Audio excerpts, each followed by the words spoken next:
good or has a spark of divinity. It wasn't too long ago I was talking with a man in a doctor's office, and we were talking about some current events that were going on with a young man with a particular hat on and all the things that were going on. And his ultimate statement was that people are basically good.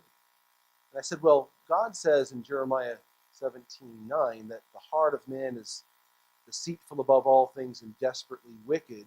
Who can know it? And he said, well, that's his opinion. I said, you're correct. That's God's opinion. You got to get this into your mind here. In Proverbs 22 and verse 15, we have a similar concept regarding the nature of the human heart. It says in verse 15, folly is bound up in the heart of a child, but the rod of discipline drives it far from him. Look at the 29th chapter of Proverbs as well. Just a few sample verses in Proverbs 29 on this matter. In Proverbs 29:15, the passage says, the rod and reproof give wisdom, but a child left to himself brings shame to his mother.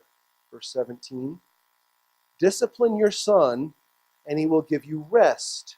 He will give delight to your heart. That comes through disciplining. 18, where there is no prophetic vision, the people cast off restraint, but blessed is he who keeps the law. So without information, without the right information, without God's intervention, giving us what we need, we don't know the right things. Verse 19, by mere words a servant is not disciplined, for though he understands, he will not respond. And so it talks about the applying then of standard. Verse 21 is a very interesting verse. Whoever pampers his servant from childhood will in the end find him his heir. In other words, if you don't teach them, you will own them and have to pay for them. Other translations have other things with that. Essentially, the idea is that wisdom is not natural to us. We are not born wise. Now, in a much different degree, so don't run down a deep corridor with this next statement, but even our Savior, the incarnate God, grew in wisdom and in stature and in favor with God and man. So even the Lord Jesus, as a child, needed training, needed information, needed instruction, needed to be made wise as a human. There are common elements of wisdom that are learned through training, through example, and through experience. While these lessons are learned by some, they are not learned by all. Chronological age does not equal wisdom.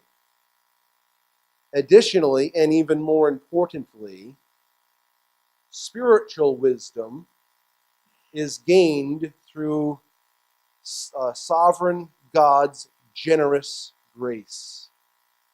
Spiritual wisdom is gained through our sovereign God's generous grace. Take a look over at Ecclesiastes 10, which is our passage for this morning. Ecclesiastes chapter 10, you'll find that on page 558 of one of our church Bibles. We have quite a bit of biblical material to cover this morning. We'll try to do it as succinctly as possible, but the goal is not being succinct, but clear, accurate, and fruitful. And so that's what we will shoot for this morning. Ecclesiastes 10 gives us a clear vision of the foolishness bound up in mankind. Ecclesiastes chapter 10 gives us a clear vision of the foolishness bound up in the heart of man. And so what we want to notice first of all is that foolishness is revealed in life. Foolishness is revealed in life. We'll see this throughout the entirety of this chapter And then we'll break it down into certain categories. First of all, foolishness is revealed in everyday life. Just living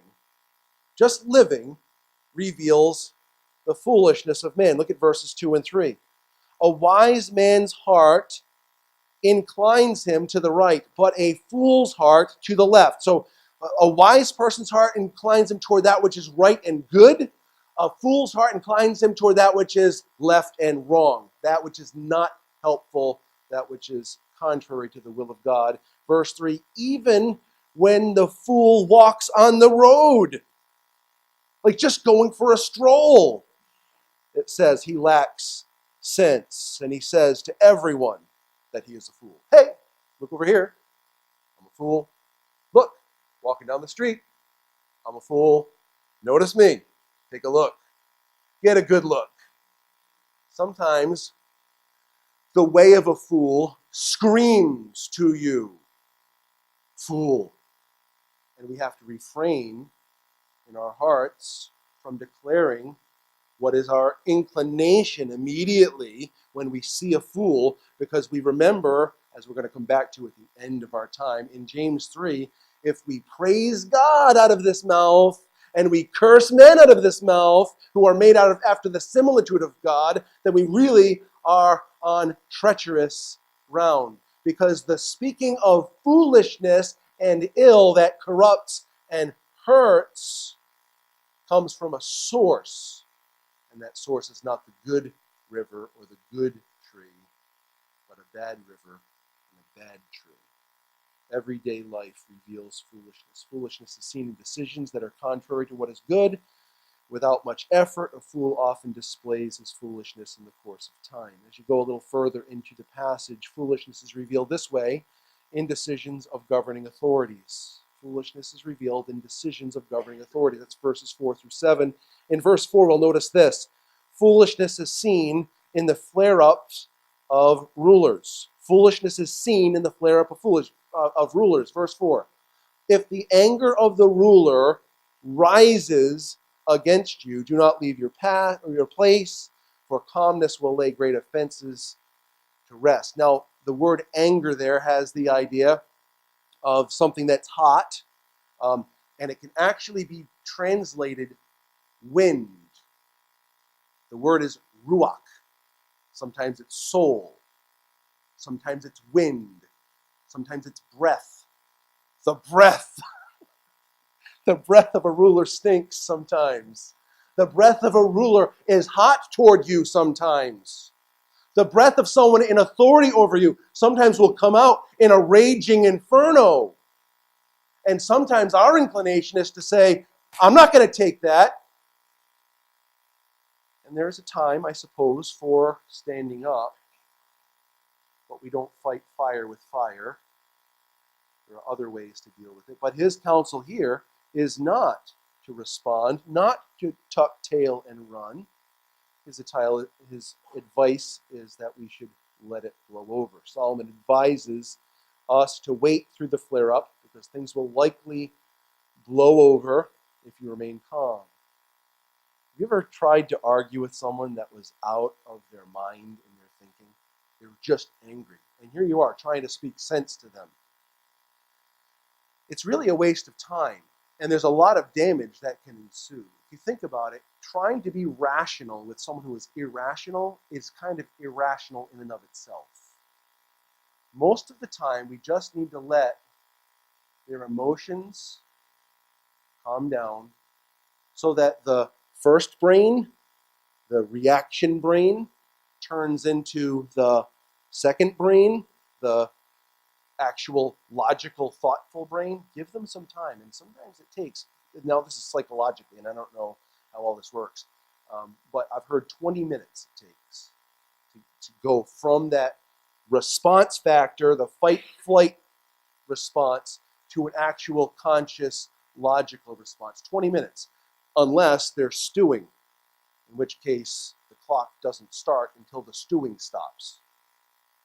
It's pretty interesting, and I think wise information for us to consider. Michael Eaton wrote on this item, the anger of the ruler must be soothed with a calm forbearance that neither panics in fear nor deserts in bitterness.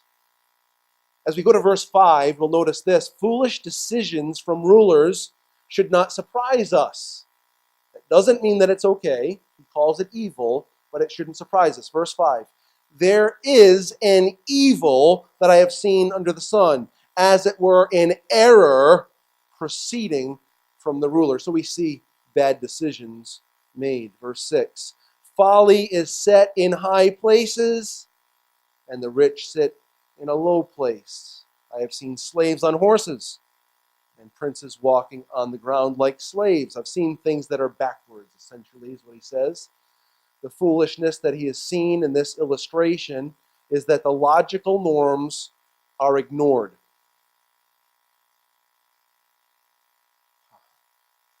Let me count the ways. Let you count the ways that the logical norms are ignored in this world. There's a statement that Isaiah makes in Isaiah chapter 5 and verse 20. It's familiar to you, most of you anyway. Woe to those who call evil good and good evil, who put darkness for light and light for darkness, who put bitter for sweet and sweet for bitter. So you can see the foolishness and the backwards things in this world.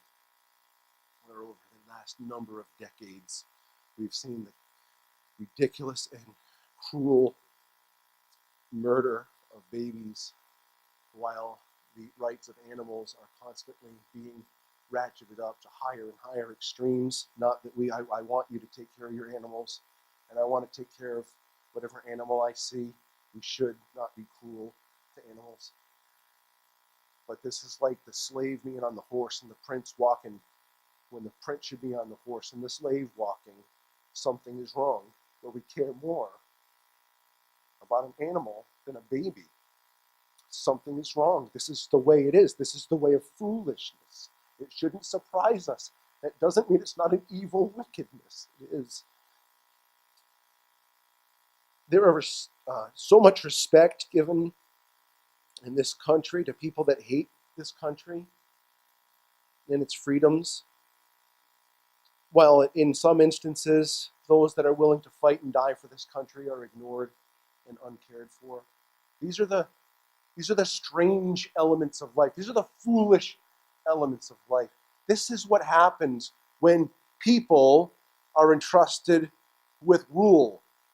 Foolishness is revealed. As we move a little further in the text, we notice that foolishness is revealed in pursuits to meet wants and needs, or needs and wants. As you look at this, it's very interesting. He does what Solomon does, and he uses these word pictures to help us gather a concept.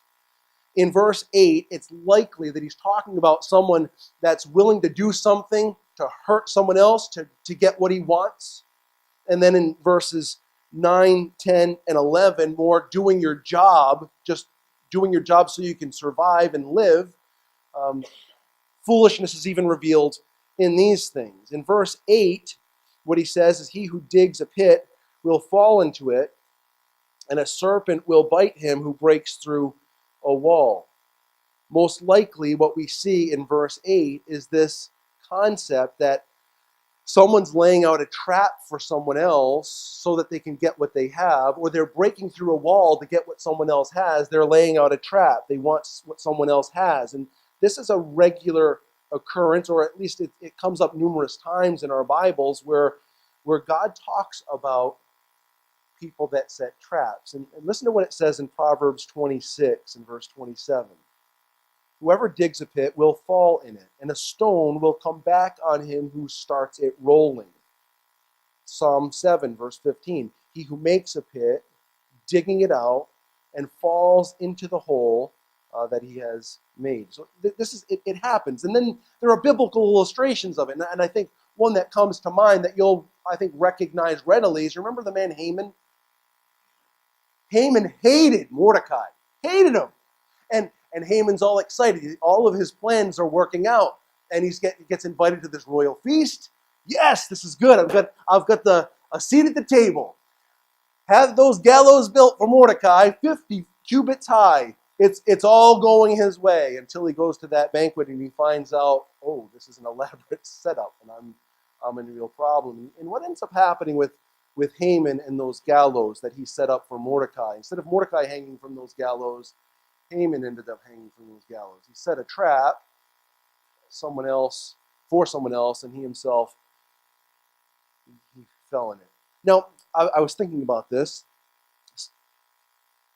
From the years of 9, 10, 11 or so, my son became very creative. Well, he's very creative since birth. He's still very creative. But in a particular way, you might never have to buy self-defense products again.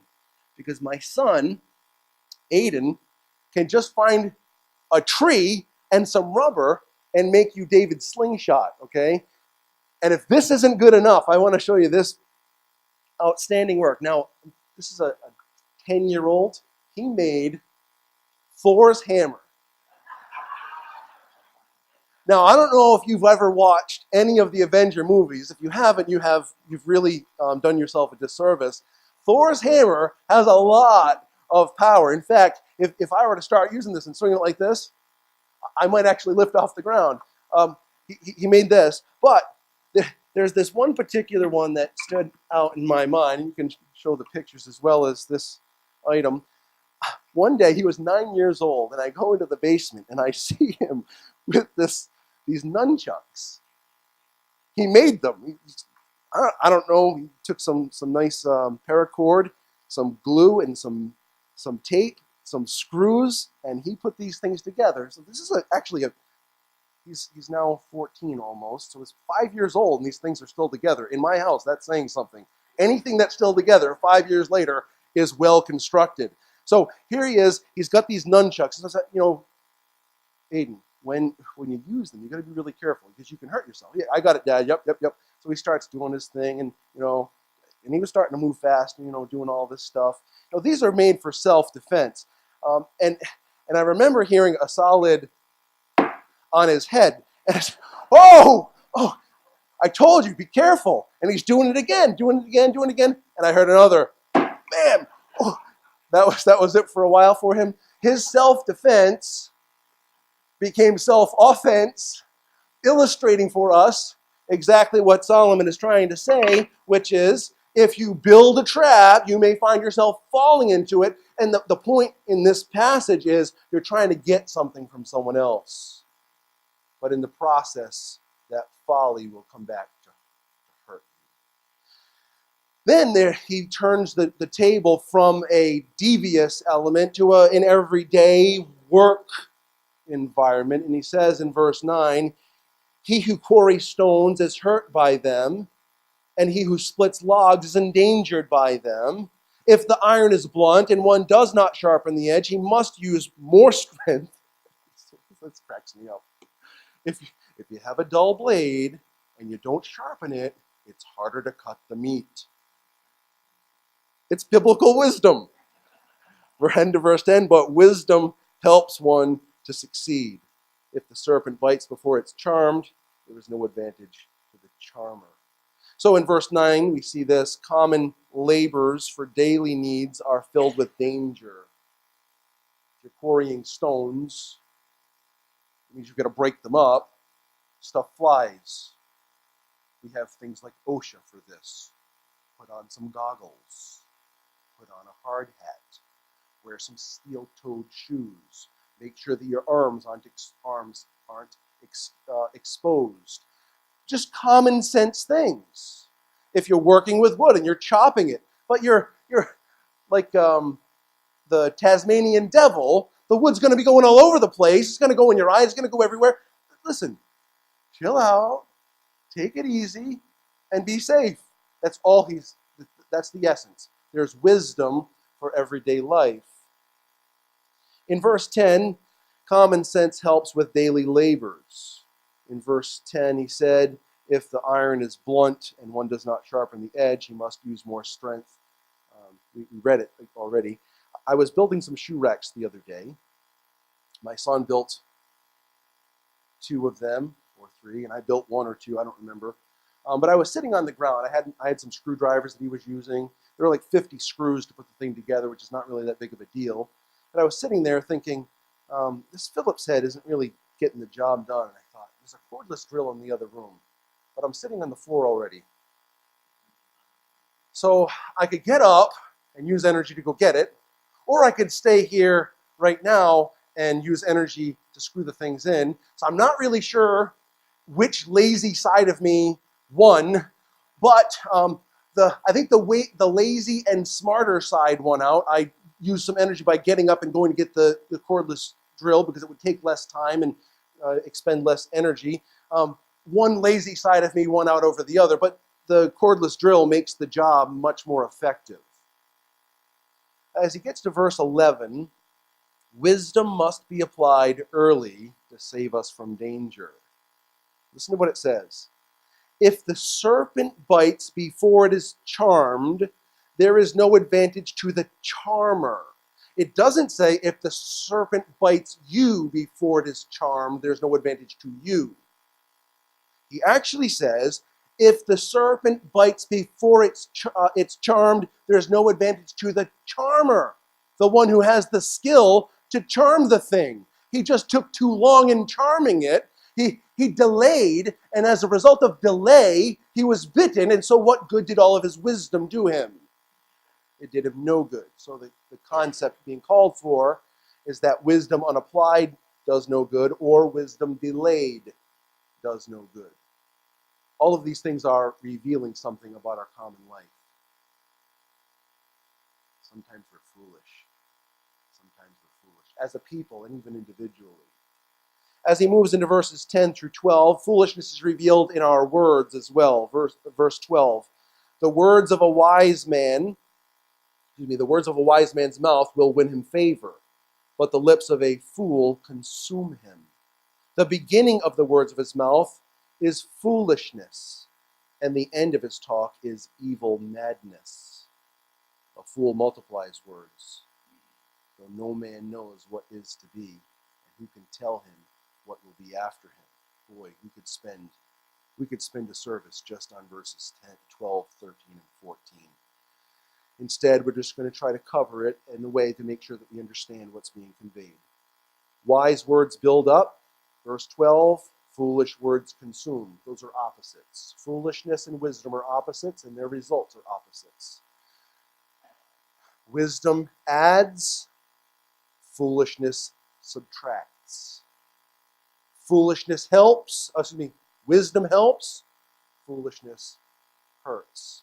In verse 13, the words of a fool go from bad to worse. It says in verse 13, the beginning of the words of his mouth is foolishness, and the end of his talk is evil madness. It's a very interesting word. The word madness means boasting. It's an evil boasting. He goes from foolishness to evil boasting. And what is he boasting about? What's coming next? I've got all my plans made. I'm going to do this, that, and the other thing.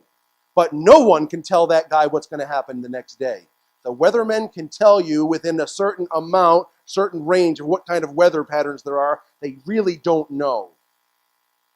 The doctor is going to diagnose you, and in many cases, he'll say, this is what I think it is. And he tries this, that, and the other thing to try to help you. No one knows what comes next. You have 5 months to live. Some of you have heard that and lived to tell about it, right? There's no one that knows. But sometimes, and I'm not saying this about health practitioners, I'm not calling them fools by this analogy, so take a step back. They're trying their best. They go from what they understand and what they've experienced and what they've learned, other cases, and they try to give you the best information, but no one can tell them. No one can tell you what's going to happen. A fool multiplies words, though no man knows what is to be. Who can tell him what will be after him? Boasting about things without knowing where it leads. So we reveal our foolishness with our words. Our foolishness is also revealed in a lack of direction. This is spectacular. Like, all of these verses are just so, it's Solomonic wisdom. It's been recorded for thousands of years now, and there's a reason. Well, first of all, because it's divine, but this is incredible. Verse 15.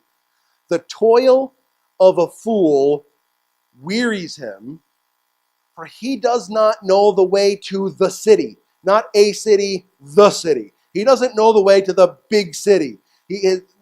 Our foolishness can be revealed in a lack of direction. The toil of a fool wearies him. The term toil is used 21 times in the book of Ecclesiastes. Sometimes it's toiling after the wind. Because the fool lacks purpose, I think all of us need to hear this. Because even believers, even people that act wise at times, also act foolish at others. I've been rebuked a little bit by this passage here. Because the fool lacks purpose in his endeavors, he is not accomplishing as much as he should. This person is so confused. It's not like you tell him, hey, find this street in Connecticut Village, and he can't find it. It's find Providence. It's big and close, comparatively, Connecticut Village. It's big and close. Find Providence. I don't know. Should I go that way or that way? Should I go this way or that way? I don't know. I'm not really sure. This is the picture he's painting here. Because a fool lacks determination and purpose, he can't even figure out which direction the big city is in. It's pretty significant rebuke. Have you ever been frozen by an influx of responsibilities? It's a horrible experience. But the fool gets stuck right there. The wise take a deep breath. The wise ask God for grace and wisdom. The wise break the responsibilities down into separate tasks.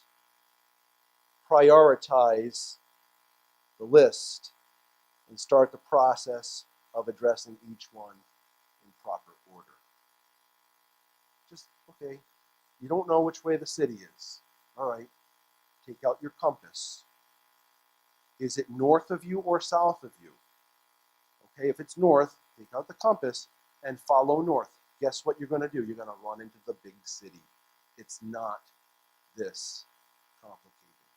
You have all kinds of stuff to do around your house. You feel overwhelmed. You have demands for work, demands in your home, demands elsewhere. It's all crushing down. Whoa. Back up. Write it down. Do one thing at a time. You can't do 5. Just one. Do the most important thing first. The second most important thing second. Eventually, the city. You'll get there. It's okay. Wisdom. This is just common wisdom. Foolishness is revealed in the midst of these things, however. Foolishness is also revealed in a lack of discretion. That's what we notice in verses 16 to 19 at the very least. Verse 20 really also is included either under words or with this section. Either way, it's good for us. Verse 16. Woe to you, O land, when your king is a child and your princes feast in the morning. Happy are you, O land, when your king is the son of the nobility and your princes feast at the proper time for strength and not for drunkenness. Through sloth the roof sinks in, through indolence the house leaks. Bread is made for laughter, and wine gladdens life, and money answers everything. Even in your thoughts do not curse the king, nor in your bedroom curse the rich, for a bird of the air will carry your voice, and some winged creature tell the matter. Oh, Solomon. There is a proper time for feasting. Verses 16 and 17 tell us this. Those who feast at the wrong time, verse 16, allow problems that could have been corrected to go unchecked. Verse 18. You see it? If you're feasting in the morning and you're too drunk to walk, are you going to fix the roof? Are you going to ensure that your foundation is sealed? No, you will not. Food and drink and money have benefits. He makes that clear in verse 19. This is very interesting. Now notice the pattern he's going to follow. In verse 16, it's a woe. 17, it's a bless. 18 really is a woe. And 19 is a bless. He's got a pattern going on here. Verse 16, woe to you if you're feasting in the wrong time. Happy are you if you feast at the right time to get you through, not to make yourself sick, gluttonous, or drunk. If you are feasting at the wrong time, you won't take care of your proper situation and everything disintegrates. If you feast at the right time for strength, you'll have plenty to eat, plenty to drink, and plenty of money to buy what you need. While feasting at the wrong time is ill-advised and can result in the neglect of necessary responsibilities, the privilege and benefit of resources should not be discounted. Charles Bridges mentions this in his commentary, which I unfortunately do not own. He speaks of someone who has money that lacks nothing that this world can give. It supplies 1,000 advantages, not only necessaries, but the conveniences, indulgences, and embellishments of life. He captures that well, I believe. But I would throw in that light of that a warning. Because we have a lot of scripture that deals with money. You don't take one of them and it speaks the whole truth and nothing but the truth. It speaks truth. You take all of the truth to understand what God says about it. I would say be warned. Pleasures, feasting, and money have grave limits. And I use that word intentionally in a double meaning way. The sober limits of money relate to the fact that nothing apart from God himself produces enduring joy and peace. So the grave element, the grave warning, be warned, money doesn't satisfy. Nothing but God himself brings lasting peace, pleasure, and joy. There's another element of this, and that's the second side of the word grave. The grave removes the benefit of the money, or you cannot take any of your money with you when you die. You can no longer feast when you die. The pleasures are gone for your body when you die. So he's not ascribing something different than he said anywhere else.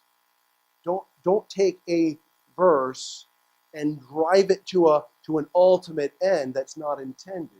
Take it in its balance. He tells us already that I've had everything there is.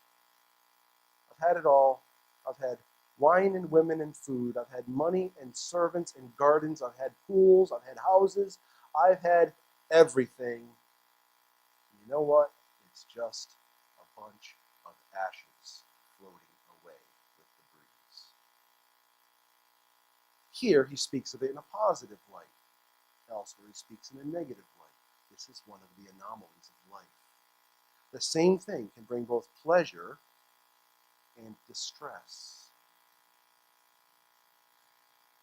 I think it was Matt Chandler that said, if we make a good thing an ultimate thing, we take that good thing and make it a horrible thing. He had better words. That's the idea of what he said.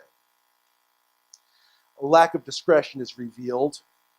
The Bible warns us that we should not trust in the uncertainty of riches. Foolishness is revealed in everyday life. It's revealed in our governing authorities. It's revealed in our workaday world. It's revealed in our words. It's revealed in direction or lack thereof, and it's revealed in discretion or lack thereof.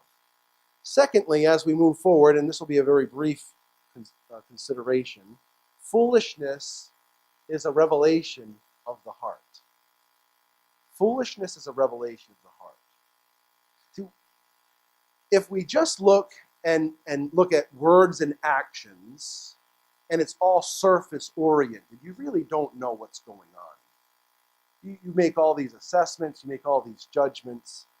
But foolishness is telling us of some deeper problem.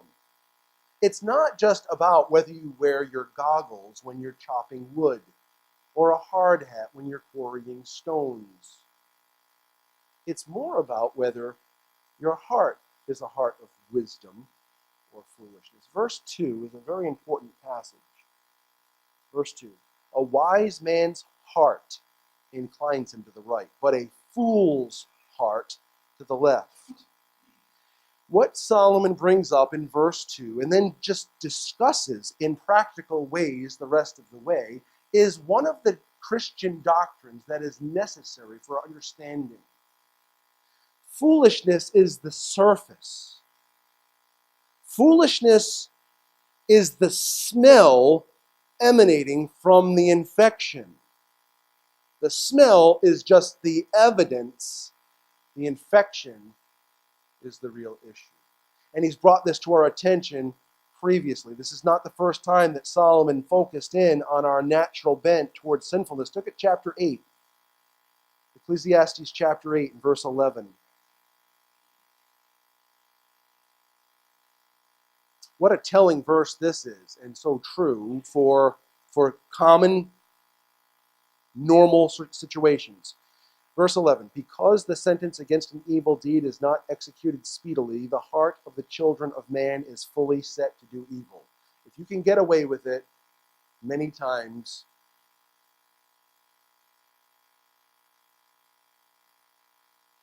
you do it. It's a common norm. This is man's heart. Chapter 9 and verse 3. Chapter 9 and verse 3. There is an evil in all that is done under the sun, that the same event happens to all. Also, the hearts of the children of man are full of evil, and madness is in their hearts while they live. And after that, they go to the dead. Oh my goodness. Thanks, Solomon. I appreciate your help today. I feel lovely. All right. Moving on. The Bible explicitly states that the sinfulness of man's heart, and it continually exhibits illustrations that result from man's sinfulness. We think about it from Romans chapter 6 and verse 23. The wages of sin is death. Chapter 3 and verse 23. All have sinned and fall short of the glory of God. There's a payment that comes with this foolishness and sin. It's death. It's eternal death. Solomon, Ecclesiastes, simply states that God has no pleasure in fools. In Ecclesiastes 5:4, the foolishness that we display from time to time is revealing, listen carefully, the foolishness that we display from time to time is revealing our desperate need for God's redemption, forgiveness, and provision. We need mercy to forgive our sinfulness, and we need grace to grant us righteousness. Our natural condition breeds foolishness, and therefore we are in need of God's grace to supply us with wisdom for life, which is exactly what we have in this text. What he gives us in this passage, and we're going to just cover it from 20 backwards in just a couple of moments. We're going to look at 5 verses here to illustrate that God gives us wisdom that's available for life. Look at verse 20. Even in your thoughts, do not curse the king, nor in your bedroom curse the rich, for a bird of the air will carry your voice, or some winged creature tell the matter. What we want to recognize as we work our way backwards through this text is that Solomon offers some common wisdom and he offers some spiritual wisdom. He kind of mixes it back and forth. In verse 20, he gives us some common wisdom, and I think this is vital. It is a wise way to live to not only not speak evil of rulers and authority and the rich. I'd say you can just pull off authorities and rulers off of this. I'm not changing the word. I'm just saying application-wise. Don't speak evil of anybody. and don't think evil of anybody. It's very interesting what he says here. He says, even in your thoughts. You ever heard the expression, a little birdie told me? Well, Solomon just talked about the little birdie. But he doesn't say, a little birdie told me because you uttered it to your wife or your husband or your children or your fellow elders or your deacons or anyone else. He doesn't say, even in your thoughts. And that has given me some pause to think. It's really true. If you don't like somebody, they're going to figure it out. You don't have to say a word to them or anyone else. They will know. It will display itself. Solomon gives us some wisdom for life. Listen, rather than thinking evil about them or speaking evil about them, knock it off. Nothing good comes of this. That's some good common wisdom.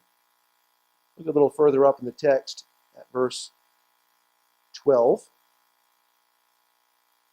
The words of a wise man's mouth win him favor, but the lips of a fool consume him. This is an interesting passage and really applicable, right? The words of a wise man's mouth win him favor. That's not my favorite way to translate that. A better way, the words of a wise man's mouth are gracious. That really is the essence of how the Hebrew words it. The words of a wise man's mouth are gracious words. What is the words of a fool's lips? They consume him. What one adds, the other subtracts. One helps, the other hurts. What a difference. What a difference that is. In Ephesians 4:29, let no corrupt talk come out of your mouth, but only such as is good for building up, as fits the occasion, that it may give grace to those who hear. In Colossians 4 says the same thing. In other words, let your speech always be gracious, seasoned with salt, so that you may know how you ought to answer each person. There's a lot here. Discussions on the lips, on words, and on the heart are vital.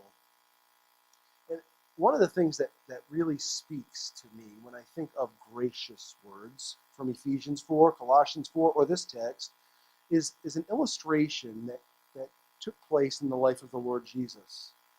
In the book of Luke, chapter 4, it talks about the Spirit working in him. It brings up Spirit a lot in that text. It talks about him going into the synagogue and taking out the scroll and reading where it talked about him. He said, this day, these words are fulfilled in your ears. And everyone looked around and they marveled at the words of grace spoken by Jesus. The words of aid spoken by Jesus. Words empowered by the Spirit of God in the Son of God. It's just a breathtaking concept. And here, Solomon is encouraging us about the way that our words are to be used. This is common wisdom.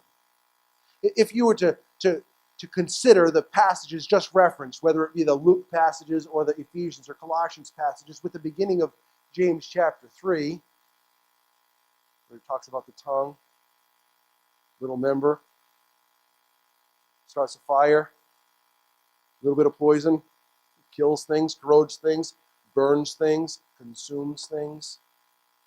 Our tongues have a horrible effect on others. They can, or they can have a glorious effect on others.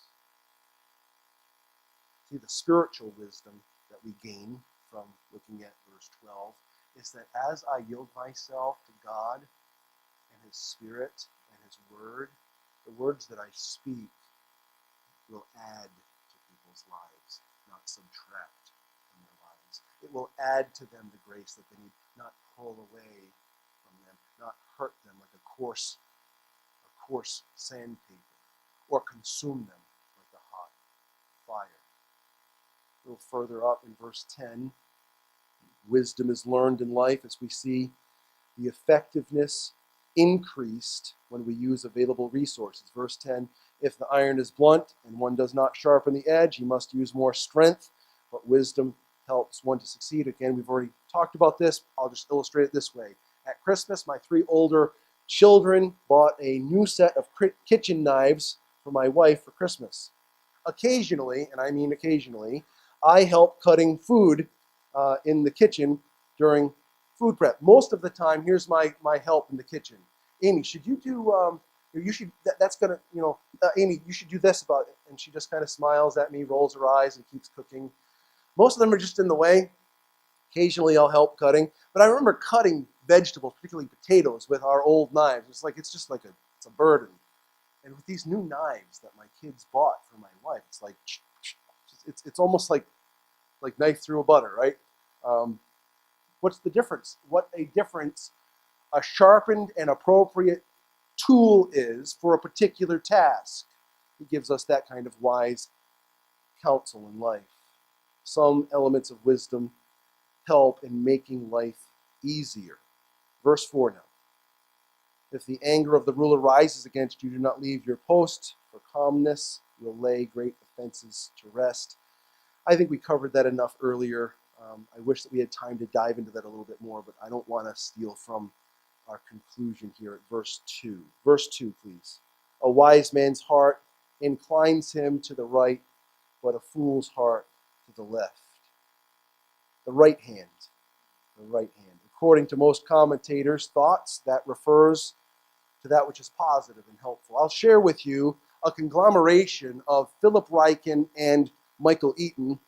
And the reason it's a conglomeration is because Philip Ryken quotes Michael Eaton in the middle of his sentence. So you get both of them. It's a 2-for-1 deal. With apologies to left-handers, the Bible generally treats the right side as the good side. The right hand was associated with strength, which saves, supports, and protects. In addition, the right hand was used to convey blessing, such as the time that Jacob crossed his arms to place his right hand on Ephraim's head and thus giving him greater blessing. The right hand was also associated with authority, which is why Jesus sits on the right hand of the Father. Given this background, it is not surprising that at the final judgment, the sheep will be on the right, but the goats will be on the left. Well, if that's the case, this verse states that wisdom puts a person in a more favorable position. Wisdom allows more fruitful decisions, more beneficial words and actions, and a safer condition. Wisdom also, it may be implied, puts a person in a more favorable condition before God. Listen carefully to this. If wisdom causes a person to be inclined toward the right, we are moving towards where God is and what God does. But there's much more to that discussion than actions and words, right and wrong. And so in order to gather this, we're going to look at one final text of Scripture. It's in the book of James, please. James chapter 3. You'll find it on page 1012 if you're following along in one of our church Bibles. While you're turning there, I'll give you a little bit of the synopsis of the first part of the chapter. In verses 1 through 8, James talks about the challenge and corruption of the tongue. In verses 9 and 10 of James chapter 3, he talks about the typical issue of the tongue, that it's a mixed bag, bad and good. Sometimes we bless, sometimes we curse. It's a mixed bag. And verses 11 and 12, however, are vitally important. Verse 11, does a spring pour forth from the same opening, both fresh and salt water? Can a fig tree, my brothers, bear olives, or a grapevine produce figs? Neither can a salt pond yield fresh water. In other words, the things we say are a revelation of who we are. It's a revelation of the heart. There's a deeper issue. In verse 13, he asks this question, and it's an important question. Who is wise and understanding among you? He doesn't give us long to answer, because he gives us the answer at the end of verse 13. By his good conduct, let him show his works in the meekness of wisdom. If you're wise, guess what you need to do? Do wise. You have to do wisdom things to demonstrate wisdom.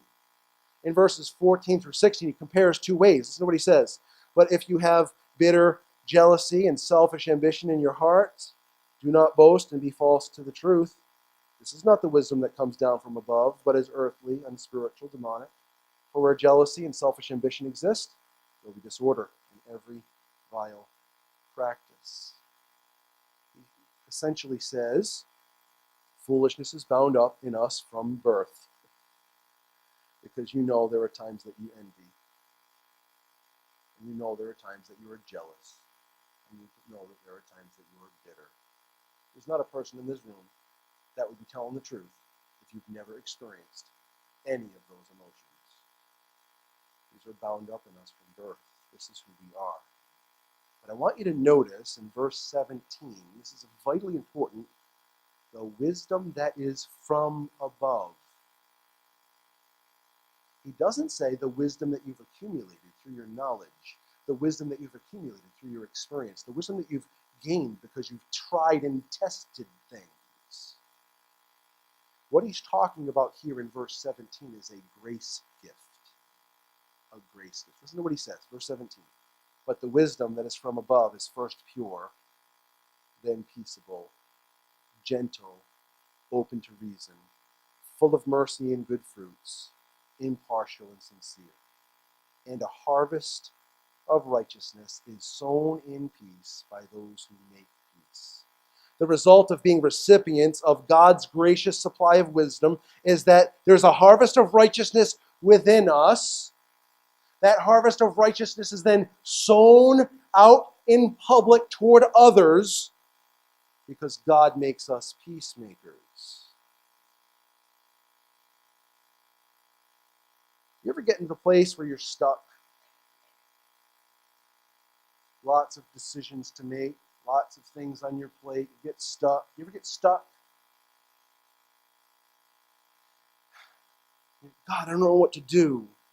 Remember this. If anyone lacks wisdom, let him ask God, who gives generously to all without reproach, and it will be given him. We have wisdom available to us for life. And even better, we have eternal wisdom that is offered to us in the person of the Lord Jesus Christ. The wisest decision that you could ever make is to prepare for eternity. The wisest decision you could ever make is to prepare for eternity. Today, you can turn away from your natural born foolishness, folly, and sin. You can turn from it, and you can turn to an always wise, always righteous, always true, and saving Savior, Jesus Christ. He can become for you wisdom from God, and righteousness and sanctification and redemption. A heart riddled with foolishness, this is no challenge to God.